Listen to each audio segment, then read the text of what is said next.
Yay Networks. This episode of Greg Louganis is Alive contains discussion of domestic violence and abuse, as well as suicidal ideation and mental health struggles. If you or anyone you know is in need of assistance, please call 988 to reach the Suicide and Crisis Lifeline or 800-799-7233 to reach the National Domestic Violence Hotline.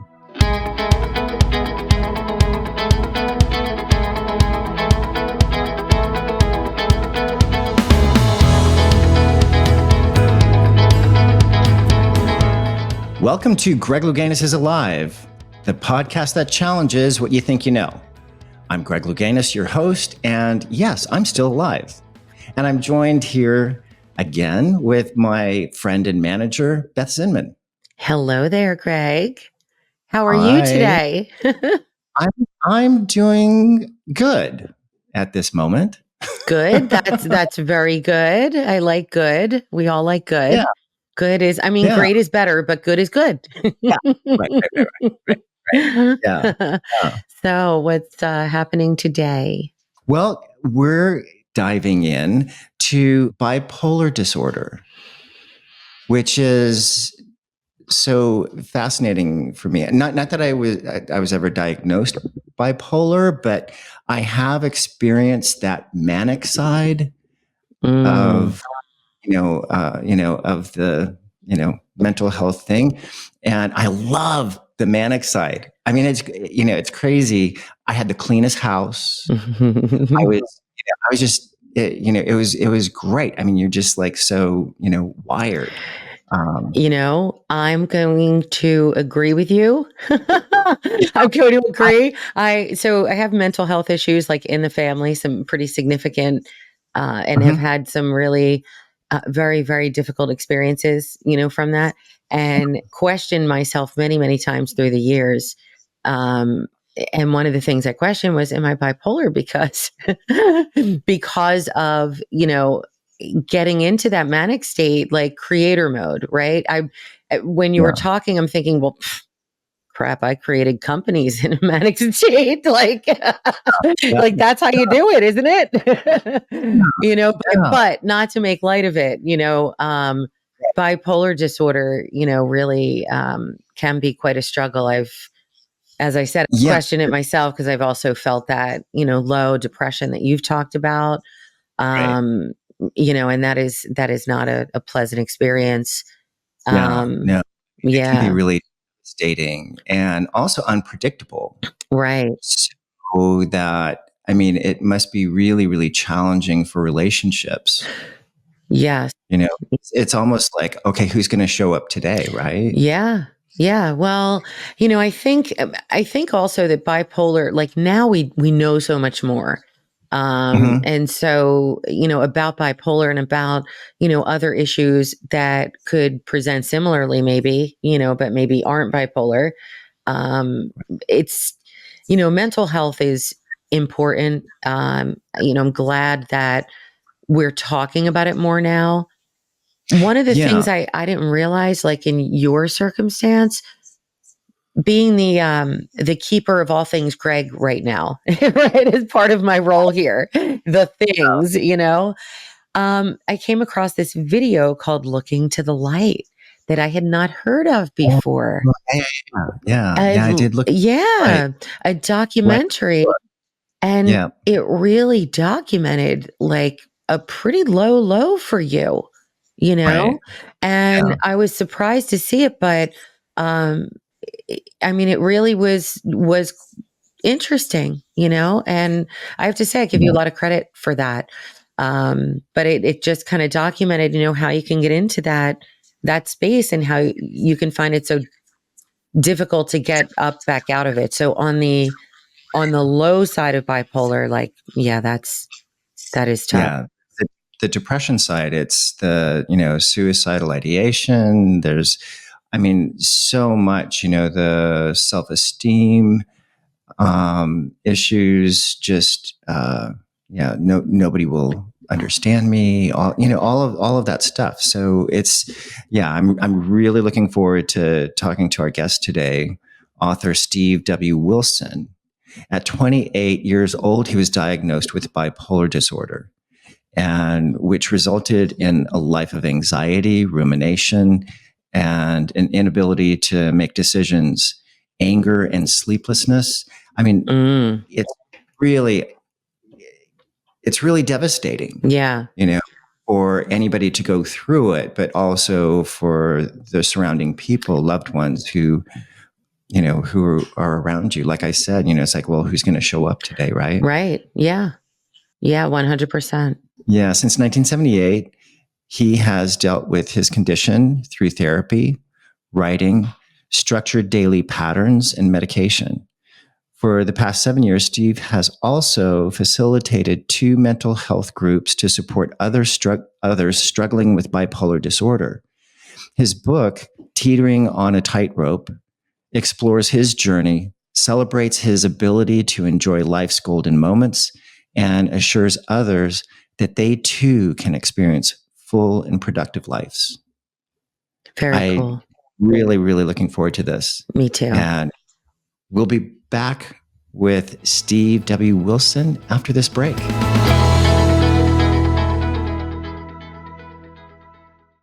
This episode of Greg Louganis is Alive contains discussion of domestic violence and abuse, as well as suicidal ideation and mental health struggles.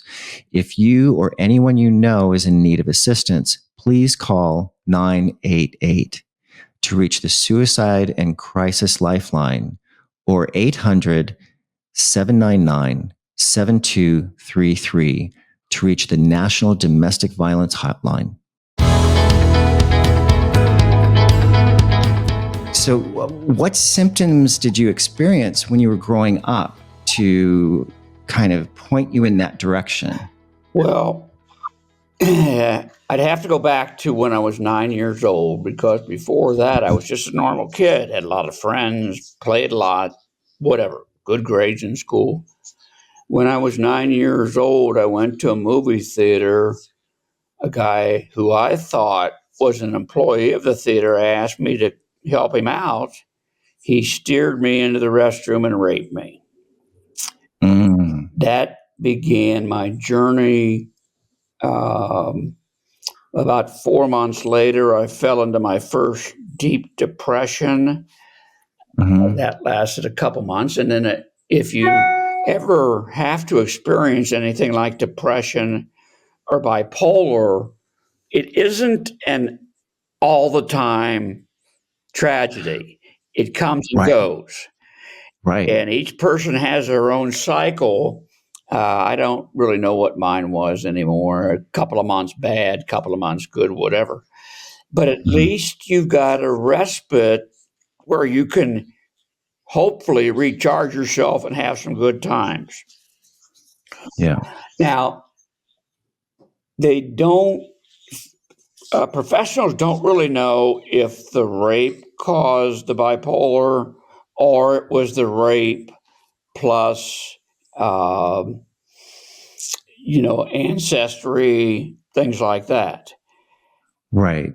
And they first diagnosed me as clinically depressed in 1970.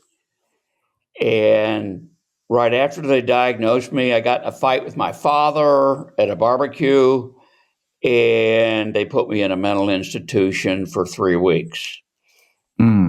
When I got out, I was better. I had suicidal ideations at that time. Terrible.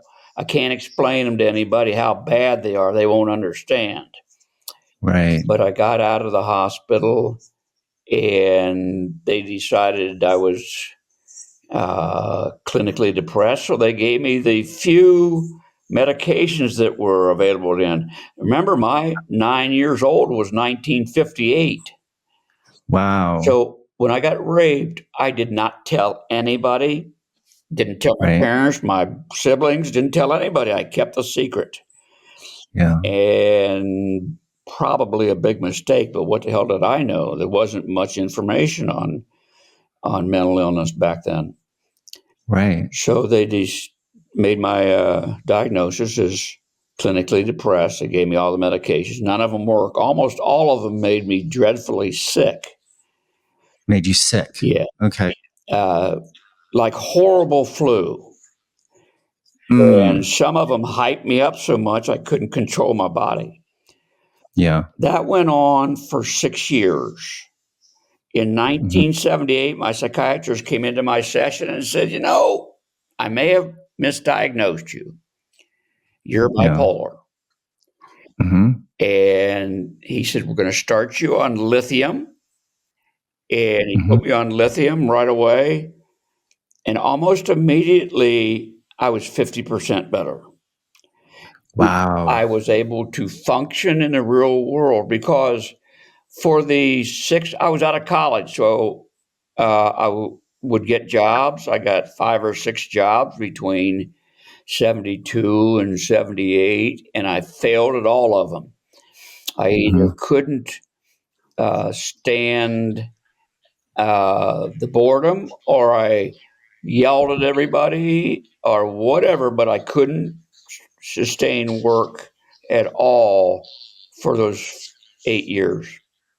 Yeah. When I got the lithium, I got back on track, went into my family business, and made a living. I have been married for 51 years. I got married in 1972. I have 3 daughters and 2 granddaughters. So life was good up to a point. I was still, as I said, 50% screwed up. I had tremendous ruminations, which means the mind was out of control. And all I could do was dwell on everything horrible in my life. And I'd play it over and over and over. And it just drove me nuts.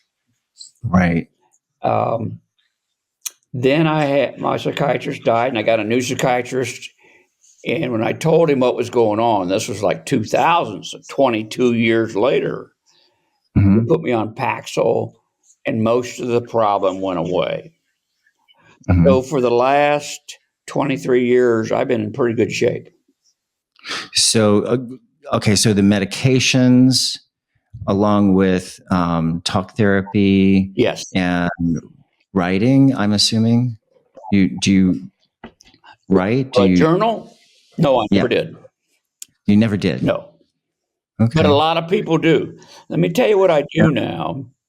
Yeah. I started out after about 1995, speaking to high school health or psychology classes, because I thought at that time that the depression problem and mental illness problem in kids was terrible.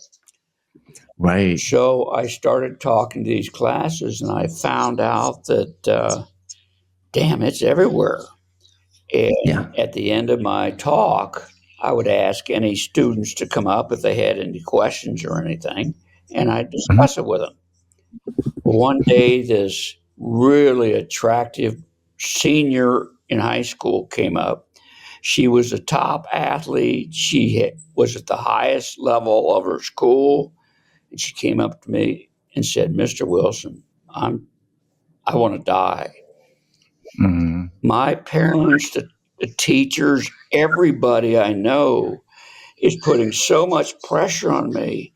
I don't know what the hell to do. So, of course, I only met her once. So I said, the best thing for you is to find a child psychiatrist or psychologist. Never saw her again. Immediately after that, another girl came up. She was just a normal, in the middle kid. She says, Mr. Wilson, everybody hates me. My parents hate me. I have no friends. I want to die, or I want to run away. Those kind of things made me realize how bad depression is for kids, the pressures that they live with, the failures that they live with that are just killing them. And as we move on to 2023, it's worse. Bullying is worse. In most schools, they try, but their counselors don't know what the hell to do. So it is a real epidemic. Was that an inspiration for you writing your book? Well, the inspiration for writing my book actually came in 2000 or 2021. I still had some residual unfinished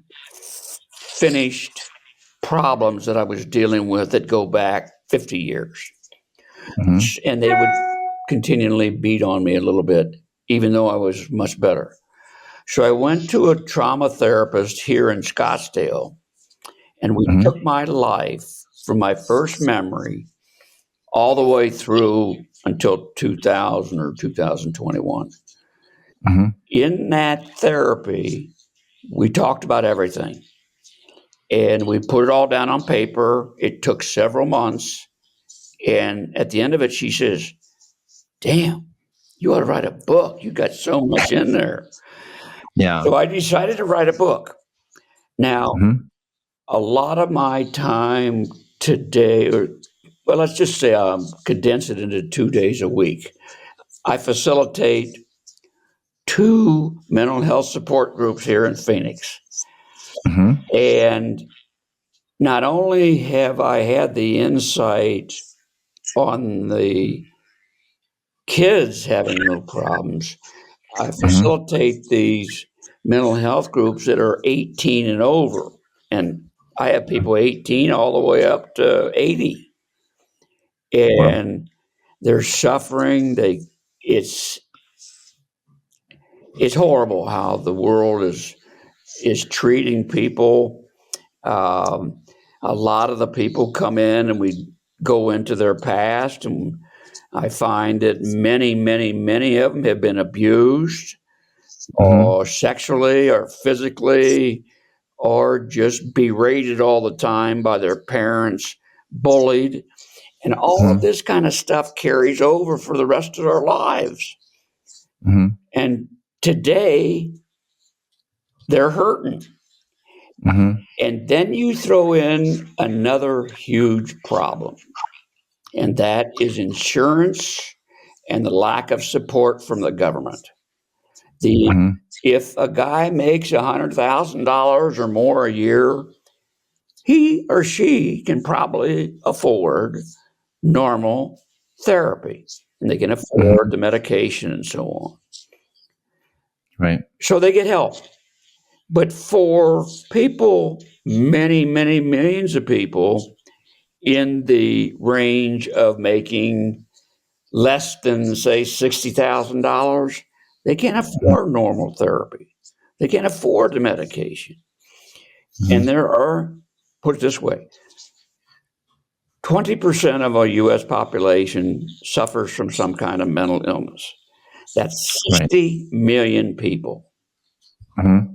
Out of these 60 million, a lot of them don't ever get help, but a lot of them have to turn to the government programs if they qualify, and those are meager and lacking. Yeah. They have to qualify. They can't make much money. The clinics are overburdened. They got Mm-hmm. millions of people coming to them. There are clinics in every state, uh, but the inadequacy for these people is just heartbreaking. Yeah, I mean, it's challenging. I mean, if you're looking for, support from insurance, insurance is just so crazy, and and also, relying on, governmental help. It really is a challenge. What, how do you personally, how do you get through every day? I mean, what's that look like? Oh, I would You know, say now most of it is the same as what you experience. Um, when I do my facilitating, I Mhm. get as much out of it as my members do. Right. It's a Well, continual you can't, education. yeah, I you have can't learned, give without receiving. I have learned more from them than Mhm. any psychology courses could teach you or whatever. I'm down and dirty on the ground, and I see what these people are going through, and it is sad. And Mhm. it's everywhere. But the government Mhm. makes it sound like, it's not important. We won't do anything. They haven't Yeah. changed their programs for years. Uh, if you notice that Rosalind Carter died, and they've been playing her background, she was a hell of a mental health advocate. She Yeah. couldn't get things done.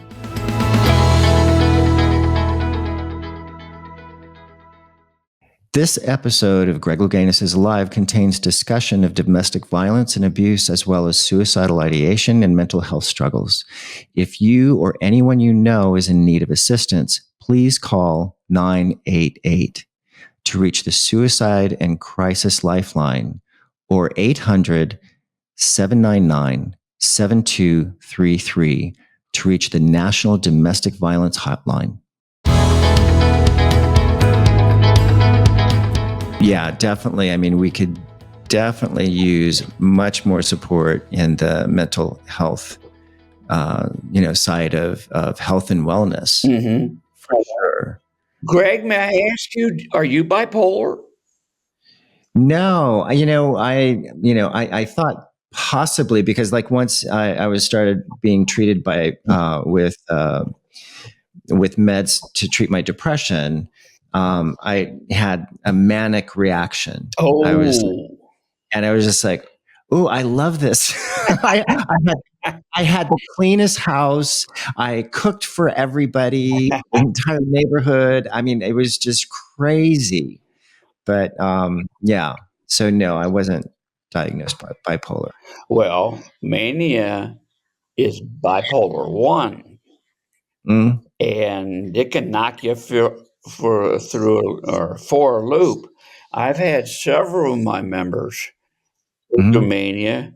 They lose everything. They lose their families. They lose all their money. They buy cars, Yeah, and then they crash, yeah, and it's horrible. yeah. Well, it's great that you have those groups going on. I'm sure that they help you as much as you help them. Yes. For sure. I really appreciate that. So what's been the most helpful thing in your, and I'm not going to say recovery, because it's something that you deal with every day, right? A little bit. I am so much better that I'm probably 90% on the good. How did that affect your family growing up? They didn't know what the hell I was going through. They never asked. The feelings I had were that I was worthless. Mm-hmm. I stayed in my room a lot. I watched a lot of TV, sitting there just staring at the screen. Um, Mm-hmm. and since that didn't last all the time, and they never noticed it because I was really good when I was in the middle of normalcy, Mm-hmm. they didn't pay attention. My dad could have cared less. He was not a big part of my life. My mother finally figured it out when I got home from college, because she had had some problems, Mm. and she referred me to the psychiatrist, who eventually saved my life. I'm Yeah, convinced that if I had not gotten help, I would have killed myself. It was yeah, that bad. yeah. I mean, and okay, so what kind of tools do you have? Like, we did the breathing exercise at the start, and you said that is one of the tools that you use for managing. Mm-hmm. Well, I'm going to start by saying that only 50% of patients receive adequate help from their medication. Mm-hmm. So that leaves 30 million people who have to look for other sources. A Mm-hmm. big one is one-on-one therapy, Mm-hmm. which helps a lot. I know it saved my life, as I said. Yeah. But they can't get help, or get very little help from the medication they're prescribed. So Mm-hmm. there are extra modalities that can help them The problem is many of them don't know about them because they don't have a therapist or a psychiatrist, so they're lost. Now, luckily, we can go online and find these things, but they don't know where to search. So anyway, there are modalities such as EMDR, which is eye movement. There is electrical behavioral therapy. There is inpatient. No, it's called. Shoot, I can't think of it. But anyway, there are these modalities that if they could find them with a therapist, they can help them a lot. Yeah. A lot of my people in my groups use them, have used them, and have gotten help from them. Now, there's also ketamine, which is a drug, but you go to a special therapist or doctor to get it, and you get an infusion. And for some people, it'll give them a lot of relief for 2 or 3 weeks, and then they have to repeat the process. One of my people in my group is on ketamine treatments. Now, it's a tough, it gives you a hell of a high. Yeah. And for this particular young lady who is taking it now, one of the last times she used it, she went berserk. She hit the nurse and she was lost. And that's what it can do. So you have to be careful about that. Yeah, and that's specific to bipolar. That is something that medication and that sort of treatment is specific to, because there's so many different. There's depression, there's bipolar, there's schizophrenia, there's all of these different categories, and all of the the hormones that we create and all that. The serotonin, dopamine, all that stuff, it varies, in each, issue that you might be dealing with, so to treat somebody for depression and you're bipolar, that can be incongruent, with treatment, right? For sure. And well, I went through it in the 70s, and what I have found through listening to my group, and I've seen well over 1,000 people over the last 8 years, that there are several categories the patients themselves fall in. And many of what they do is very detrimental to their own health. The first group is basically the group that says, I'm never taking medication. I'm never getting therapy. I'll gut it out myself. Well, they stay bad all their lives. The second group is the guy who goes in, he's very excited about finding some help. The psychiatrist will offer him some medications that he can get. And he's told that it'll take a couple of months for them to start working, so just be patient. And the guy or gal takes the medication, and if in the first couple of weeks it doesn't work, they stop. Right. Yeah, because it does. It takes a while for a lot of those psych meds to build up into your system to have any type of effect that would be noticeable. And the third group is the group that gets the medication, month or so, it's working, and it works for 6 months. And then what do? They say, I don't need the medication anymore. So they stop it, and a couple of weeks later, they go back down in the toilet. And they blame it on the medication not working. Yeah. So, there's Yeah, I mean, it's so important. I mean, what would you tell somebody who listener out there that might be listening? What would you tell them? What message would you give them, deliver them to help them? Well, I would deliver the message that I learned front and center. Don't give up. Do everything you can. Bipolar, clinical depression, and the rest are not curable. You've got to take all the steps that you can and keep trying. And if you do that, you can have a decent life. As I said, I've raised 3 great kids and been married 51 years. So things worked out. That's pretty successful, right? Right.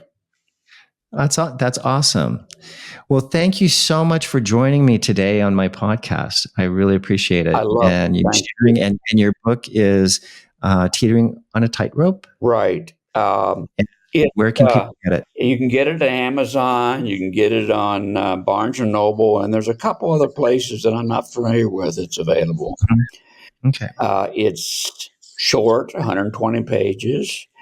It details my life from start to finish. Nothing is left out. And I think it's a good read. It is available as a paperback. It is available on ebooks. And it will soon be available as an audiobook. Oh, great. Great. Well, congratulations on that. And can I ask you one more question? Sure. What was it, 1985 or so that the Olympics you were in? 84. 84 Los Angeles. 84 Los Angeles. And they discovered you were gay. Now, my question is, because I have a gay brother, I have a gay granddaughter, I have 2 or 3 more that are gay. And none of them were bullied or anything. But I know it happens all the time. You see it on TV. How were you affected when everybody was bombarding you about that? Well, I mean, growing up, I mean, I was a rather effeminate kid. So, I was called all the names and all that. So I was bullied a lot, for that, for the color of my skin and that I was a little effeminate. And so I grew up like that. It's interesting because a lot of people ask when I came out, and it depends on who you talk to. Because pretty early on, I was out to, my family, and people in USA Diving knew about my sexual preference. So it became an issue. Oh, who's going to room with the fag? And so I had that to contend with. But fortunately, I qualified usually for 2 spots. So a lot of times I had my own room.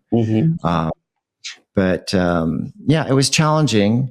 And I mean, I also wrote an article, that I almost want to thank the bullies in my life because they helped me to be as tough as I was able to be, that I needed to be, especially in '88, after I hit my head on the board and coming back. So, there's always a blessing. Absolutely. There's always a blessing in whatever you perceive as being negative. Well, I know my brother went through some bad stuff, so unwarranted, Yeah.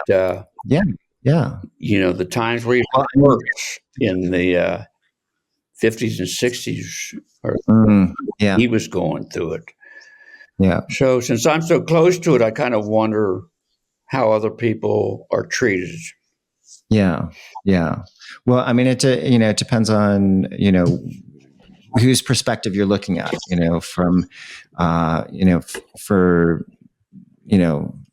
For me, it just made me tough. A lot tougher than I believed that I potentially could be. So it character building, and also it gives me, because I was raped as well by one of my partners, and I stayed. I thought I deserved it. It was, so all of those things in in the rearview mirror, you see as blessings. How long ago was that rape? That was early 80s. So before you were in the Olympics. Well, my first Olympics was in 76. Oh, that's I was 16. Mm-hmm. I remember and that. then 1980 we didn't go, and then 84 Mm-hmm. was my first gold medal. Did you tell anybody about your rape? Yeah. At the time? Oh no! At the time, no. At the time, no. I talked. I didn't talk about it publicly until my book "Breaking the Surface" It was published in 1995, and that's when I came out about my HIV status, about the rape, about a lot of other things in my life.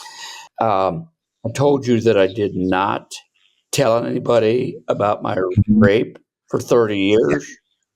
Yeah. Wow. Finally got up the guts to tell my psychiatrist. Mm-hmm. I said, I've been sexually molested. And it was a big breakthrough for me to tell him. He ignored it. We never talked about it ever. Oh my God. Yeah, and that set me back. I don't know how. Wow. Yeah.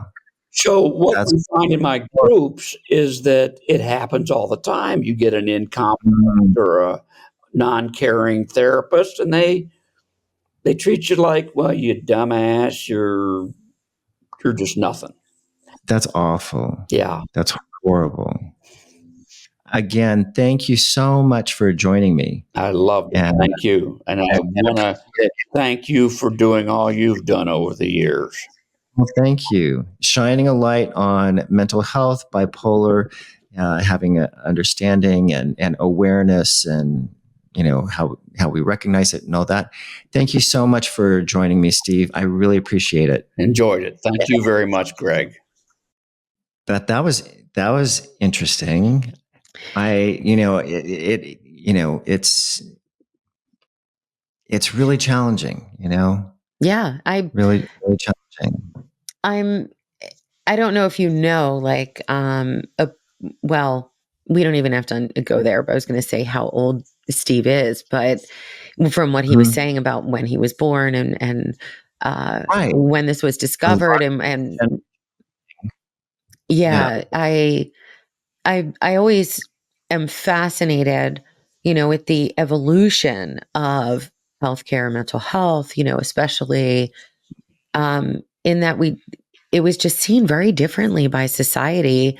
He mentioned being committed to a psych hospital as a child, for depression, for at the time what was diagnosed as depression, which obviously if you're in a space of potentially harming yourself, then yes, by all means, we definitely want to make sure you have, what you need kind of round the clock to make sure that doesn't happen. But this was not, that kind of case. It sounded like it was just a step in his young journey, and what was appropriate at the time, I guess. But I just always find that interesting, the contrast to today. But then he also brought up ketamine therapy, which is something that's evolving, at this point. So I found his journey interesting. Yeah, he mentioned like 20% of people in the US, which equates to 60 million people, are struggling with some sort of mental health issue. That's huge, Yeah. That's it is huge. Yeah, that's huge. And also, proper diagnosis, proper medication, all of those things. I don't know that I totally buy into, my experience. I'll just share my experience. Yeah. That's all I know is that the psych meds helped me get to the work that I needed to do. Right. So it kind of pushed me in that direction.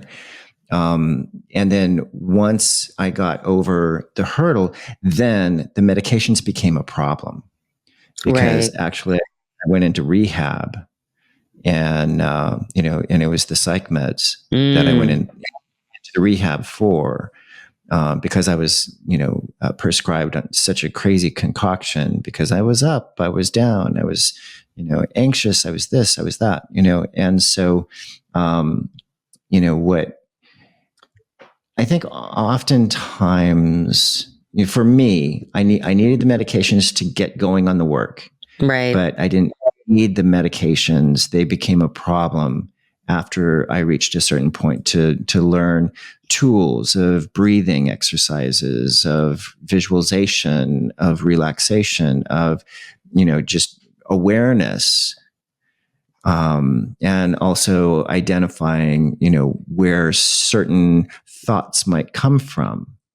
Right. And that's, because a lot of the thoughts that we feed ourselves are lies. They're untruths. So, it's just recognizing that, our minds can be our greatest asset, but it can also be our worst enemy. Very true. But I think you bring up a good point, something that he had spoken to about the journey with, therapy and medication. Mhm. And I think that is true that, definitely you wouldn't be the only person that would, potentially be using meds to get to a good enough point to start incorporating more holistic things, that you could do. So Right. I think the key is, awareness, and whether it's self-awareness or having a support that can help in your awareness, of how your journey's going. And also for people out there, that you're not alone, Right. because a lot of times, when we sink into a depression, then we think, oh, nobody will understand. I'm totally alone. Nobody's going to care. Yeah. No, And that's true. I'm just thinking again what Steve said, 20%, 60 million people in the US. That is not alone. That is a lot of company on the journey. Yeah. Well, thank you for joining us for this episode of Greg Louganis is Alive. And if you enjoyed the podcast, please hit like, subscribe, keep posted on the next podcast that's coming down. Okay. So have a wonderful day. It was a heavy conversation today. Yeah. It was a heavy conversation, but we'll see you next time. Namaste.